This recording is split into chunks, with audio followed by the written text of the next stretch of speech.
Are you a tourist? No, I live in Cape Town. Oh, you live in Photographer. Cape- Okay. Oh, you're a photographer. Okay. It's just coming out to I have my freelancing or? Yeah, my friend is in from Kenya. We were teaching a workshop this week. I think we just have this idea of Africa as if it's going to be like watching a movie, a very, a sort of an adventure film more than anything. And of course you realize that like extreme things are not happening all the time. The Everyday Africa Project is a project that was created to help educate and break stereotypes about the African continent. You can only, show a community the way, it is. I'm not going to try and sort of show something that somebody out there thinks I should be showing. I think mine is to express the community as it is. If that's the kind of picture I make every day, for me that's a very genuine picture, a very normal picture to show. I mean, increasingly to me it's kind of felt like we have sort of two purposes or maybe two audiences. There is this sort of showing the Western world that Africa is not like you think, but sometimes it feels a little self-defeating if we're always trying to like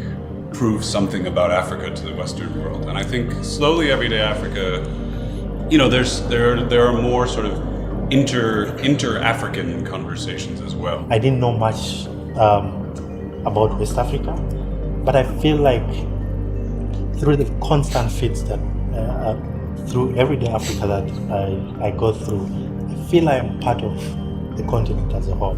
So now we're in False Bay, like Simon's Town, like the penguins are straight ahead. I surf here all the time. They say this is like the birth of surfing in South Africa. As you can see, we're a bit away from town, and it's a much slower pace of life here. The people that live over here, well, it's way more like integrated. It's fun just to like follow one scene and watch it all unfold and wait for the right thing to happen. There's definitely a picture there. I'd love him to start coming back into the light with all these shapes and shadows.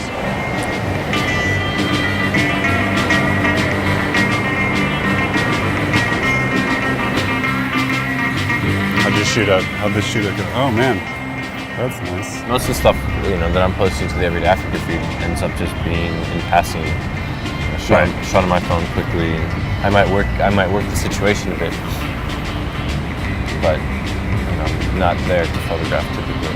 Right. Or I'm on an assignment somewhere. Right, and it's like part of that, or an outtake from that, or something you saw on the way. Yeah, totally. Yeah, me too. How did you figure out what you found interesting or what you wanted to dig into? I've been doing it, 3.5 years now. At that point, I had only been in the country like a year, some change. I had a friend that was visiting, a writer that I used to work with from the UK. Yeah. And she and I were just kind of looking for stories. And we heard about this like New Year. Every year, every January 2nd, there's a tradition where it's called the New Year. And it goes back to the day that the one day the slaves had free in the city. And so every year now they march through the city, the colored community, and they call it the Minstrel Carnival. And they dress up and there's bands and it's colorful and it kind of looks like Mardi Gras. And so I had been photographing one troupe for a couple weeks, and they were gonna go, and before competing in the stadium that night, on the final night, they wanted to go and just kind of dance through their community and parade through and kind of build support and get amped for the final night. It's a pretty intense area, lots of gangs, lots of shootings, lots of drugs. It's in the Cape Flats. And they're just kind of walking through in their bright outfits, orange and blue. The horns were playing, the drum line was moving, and I just kind of quickly thought, well, this is like a very unique looking moment, and snapped an image on my iPhone of them walking past a flat building that looks quite rough, but it was just a moment that I thought, this is probably far from what most people think about, or what they would see somewhere in the African continent. That's what got me the access, because they wanted me to be there. They wanted to tell their story. They wanted to tell the story of what's happening there to people that aren't listening. Right. Especially here in the Cape Flats, like they're so, or just in general, like South Africans are so used to being ignored by their government and by, the world. So it was that mix of like having those personal relationships, going back, showing that that you cared, that you were invested, and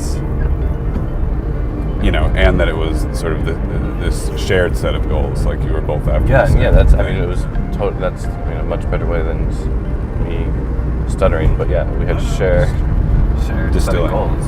Yeah, that's interesting.